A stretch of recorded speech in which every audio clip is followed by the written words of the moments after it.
All right, Steeler fans, it's time to get ready for Thursday Night Football, Week 12. The Pittsburgh Steelers travel to play the Cleveland Browns, and to go behind enemy lines, we bring in John Suchan of the Fanatical Elfz Network here at Fans First Sports Network. John, welcome back. You've been on the program before. How are you?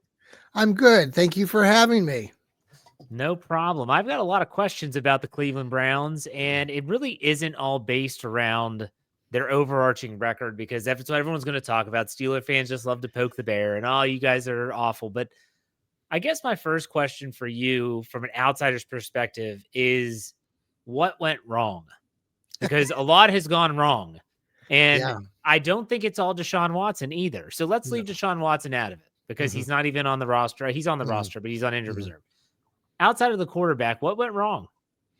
Well, there's been a multitude of injuries, and most teams are dealing with that, but we've been dealing with that since before the season started. Our offensive lineman, Jeff Conklin, just to name one.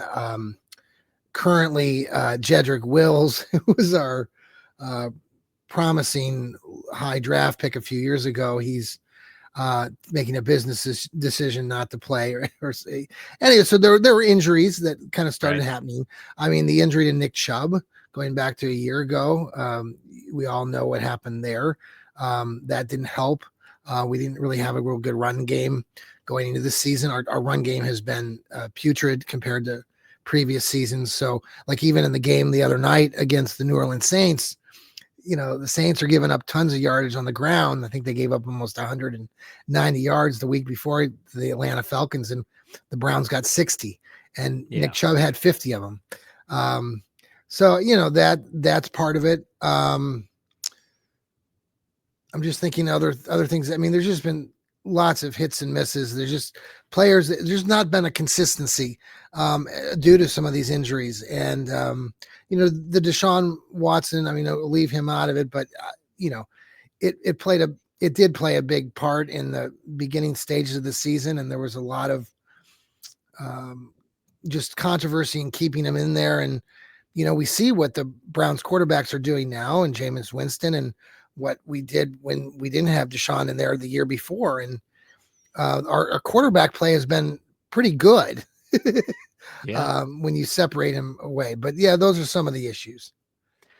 All right. So I have a lot of questions. How does Nick Chubb look as he's returned? He's got a few games under his belt. There's a lot of people that 4 games. Okay. So there's 4 games now. It's a sample size. We'll put it that way. Yeah. But if you heard, a lot of people that wondered if he was ever going to play the game again, because that's how bad the knee injury was. How's he look so far? I think he looks very good considering everything that you just mentioned. I got annoyed on my own Johnny Cleveland show and then the post-game show, I think it was the other night, because, there are a lot of people out there in the social media world talking about how, he's done. He's a shell of himself and all this stuff. He looked good the other day. I mean, he broke off a 15-yard run in the middle of the pack against the Saints at one point. He looked like a little bit like the old Chubb. His vision, his ability to make a play is so much greater. His ability to see the field and those moments are just better than your average running back. So he might, he's a little bit probably slowed. It's amazing considering what happened to his knee and the fact that he's had similar injury in college. I mean, he wrecked his knee completely. I look for, a lot. It's been interesting because the Cleveland fan base is like, well, he's not, we were all excited, but then he's kind of come in these first 4 games and done some good things, but he's only getting, 40, 50 yards. He did average almost 5 yards a carry last week, getting back to kind of his typical average, but he's on kind of a pitch count. So, but then now fans are like, well, just wait till next year. He will be a free agent. There's a lot of comments and conversation about, will the Browns bring him back? I would love for them to bring him back. I think that he's a big reason why a lot of Browns fans continue to watch. So, yeah. That's fair. Okay. So my next question is not even about the team. It's about the fan base. And, as a Steeler fan, say what people want about the Steeler fans hate Mike Tomlin's non-losing record streak, whatever you want to call it, because they just call him mediocre Mike, and that's neither here nor there. The Steelers are always in it, though. They're always in the mix. That doesn't mean they always make the playoffs, but they're always in it. And they've never been sellers at the deadline. And so here you had the Browns. All of a sudden, okay, Amari Cooper to Buffalo. Right. Darius Smith to Green Bay. I'm not sorry, to Detroit, another NFC North team. Yep. What was the reaction of the fan base as they started to sell off some assets to the team at that point, the week 9 deadline, after week 9? What was the vibe around the fan base as, okay, Deshaun Watson's now injured and he's out, and now all of a sudden the team is starting to trade off assets? What was the vibe of the fan base? Split. Browns fans are split constantly, it seems like, and that's part of our issue. No, I think the overall vibe, I mean, when Amari Cooper got traded initially, I mean, I'm a big Coop fan and liked having him here in Cleveland. Thought he was a real great, professional, but there were lots of signs, body language, all these things that were pointing to he was frustrated. Browns traded him so that, but in the long term, they got some good trade picks back in that deal. Considering I think we traded away to get him like a 5 or 6 to the Cowboys initially. Darius Smith was kind of expected. We just have been hearing that rumbling for a couple weeks before it actually happened. I was at the game, that last home game, and you kind of, when you saw they introduced the defensive players, and he did one of those big farewell kisses, basically, which we didn't know that he was going to be traded, but a lot of people had that thought. So no, I think the fans are right now, these are players that we kind of knew would probably not be back next year. The next step and the next questions, revolve around Nick Chubb, Myles Garrett. These guys, Myles has been in Cleveland for 8 years, Chubb for 7 years. I saw some article in Sports Illustrated about Chubb, like going to Kansas City next year would be a good move for the Chiefs, and maybe for Nick Chubb to get out of Cleveland, but we shall see. We shall see indeed. And Thursday Night Football is coming up, and let's talk about this upcoming game. Injuries, of course, that's been a common thread amongst the Cleveland Browns. And if I do believe I read correctly, they're dealing with several key injuries on both the offense and the defense leading into this game. Offensively, DeJuan Jones is done for the year. Is that correct? I think I got his name right. Yeah, he broke his ankle early in the game.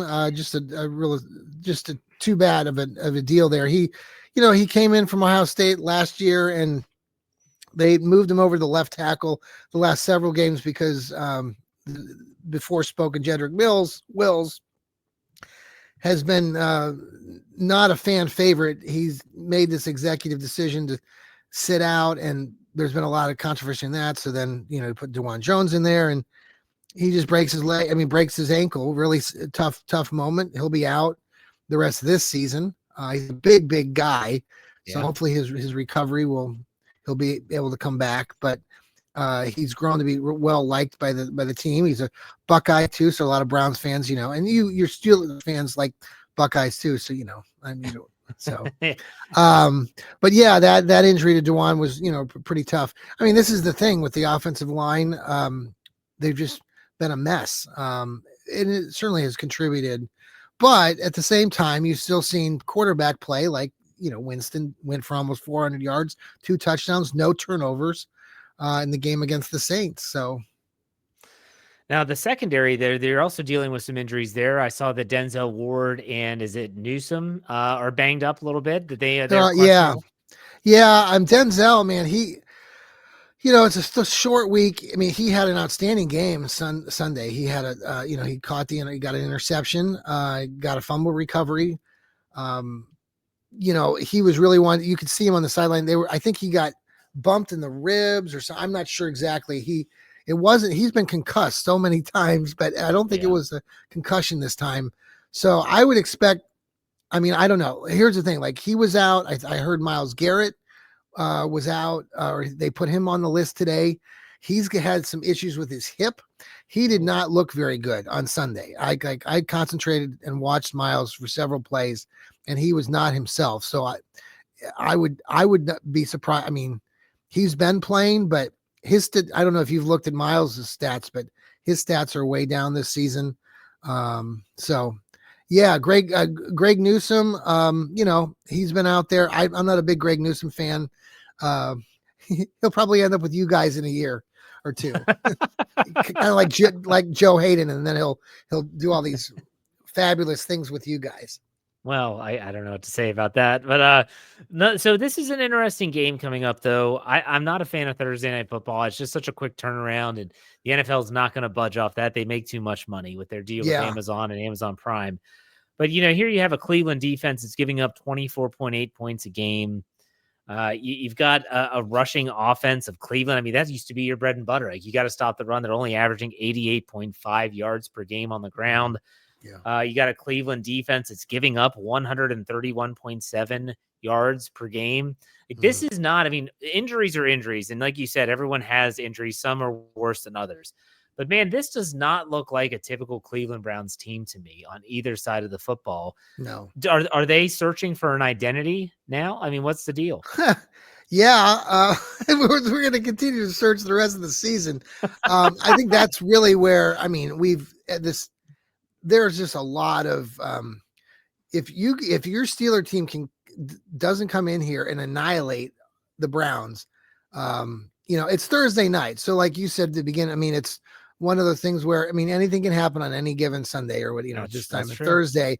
And the Browns typically have shown up or done some things on Thursday Night Football that are unexpected. Now, I will say the Browns' home record has been, I think they're 1-4 so far this year at home, which, like you just talked about, I mean, everything about this year's team is uncharacteristic.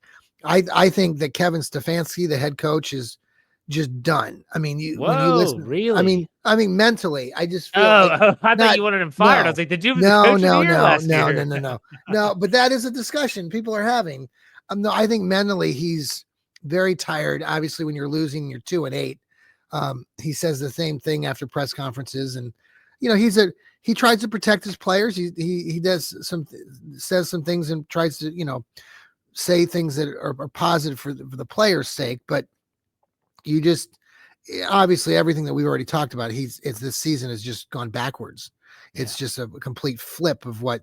I mean, you were 11-6 last year. You get to the playoffs, you're thinking you're gonna, and then you actually in that game against the Texans with Flacco, and and then things went south, and really we've never recovered. No, I get it. I know you're absolutely right. All right, so John, real quick before I let you go, how do you see this game in terms of, I don't know, I haven't seen the weather report in Cleveland. Not that there ever is nice weather in Cleveland, but there might be nicer, okay weather. I don't know. But nonetheless, I think about Cleveland. I think about it's on the road for Pittsburgh. It's a Thursday night game. Weird stuff happens on Thursday Night Football. How do you see this? I don't need a prediction, a score, or anything like that. Just how do you see the game playing out? It's the AFC North. I don't think the Steelers are going to run away from us, Brownies. I think if your Steelers play your kind of game and your guy can kick 6 field goals, here's the thing: you're going to be playing it's going to be a windy stadium. There's going to be some rain and snow mix. The wind at that stadium is very crazy anyway, so it's going to be blustery. I think there will be probably more Steeler fans in the stands. Just you probably might expect that, but I think the Steeler fans will come out with their terrible towels and represent in Cleveland Brown Stadium pretty well Thursday night. So no, I think it's going to be. I think your Steelers are going to kick more field goals. Okay, and that may just be what they need, but also, like you've already mentioned, the Browns are giving up 130 yards on the ground. They can expose the Browns defense. I think several Browns players will be absent in this game, maybe even Myles Garrett. You mentioned Denzel Ward also. So those things, I mean, they've been painful as Browns fans to watch. So yeah, everything, if it goes your way, aren't you guys 8-2 right now? Yes, sir. Yeah. So, I mean, unless you think how do you think Mike Tomlin will handle this game? What do you think his message to his team will be going into this? Because obviously, they know that they're probably the better of the two teams coming into this. I think the message is that this is just the Steelers' second division game. And so it's got to be a message of we got to take care of our business. And so this isn't like an Arizona Cardinals team on Thursday Night Football, which is an NFC opponent. And Right. this is a big deal for the Steelers. And I think if he's smart, he's telling these players, we have bigger fish to fry here. And this has nothing to do with the Browns. They're just the next team on the docket. And we can't slip up. We cannot let this one go through our fingers because now at 8-2, they still play the Chiefs this season. So that they would control their destiny there. Right now, going into week 12, I hate to say this, but the Steelers have the vision of a number 1 seed in their sights, and they just have to take care of their business. Well, beating Baltimore was a big win for them. Absolutely. We'll see. Very interesting. Yeah. Yeah. Well, I will not be there. I will not be there. I will be here in the warmth of my home. I do have season tickets, so you can see what a loyal fan I am, but I'm 2.5 hours away on a school night. And Jeff knows this, that I'm a school counselor by day. So that's I get it, man. I get it. I used to take off after night games. I'll take the day right. off. No, I know that's been what's funny is my colleague is actually taking the tickets, and he will not be there on Friday from what I understand, but don't quote me on that. I'm not, I'm not going to report. Don't hold me to that. Yes. All right, John, I want to give you an opportunity to plug what you're doing for Fans First Sports Network, social media handles, all that stuff. Go do that, man. Yeah, no, thank you. We the Fanatical Elfz Network, we've been with you guys for the last couple of years with Fans First, and we really appreciate everything that you guys do to help us out. We've got a series of shows with our group, so if you're a Steeler fan and you really want to hear some good chatter from Browns fans, and I know on our takes and where we're thinking as fans, Dog Pound Style Show, we've got the East Bank Sports Show, we've got Bernie River Browns Talk, we've got Breezy Browns Talk, we've got a dog food radio show, you got my Johnny Cleveland show. Tune into us on Apple, Spotify, and that's I always say that's where we make the big bucks with our so thank you. I love it, John. Thank you very much. Good luck, enjoy the game, and we'll be talking before the next Cleveland Steelers game. Take it easy. Thank you.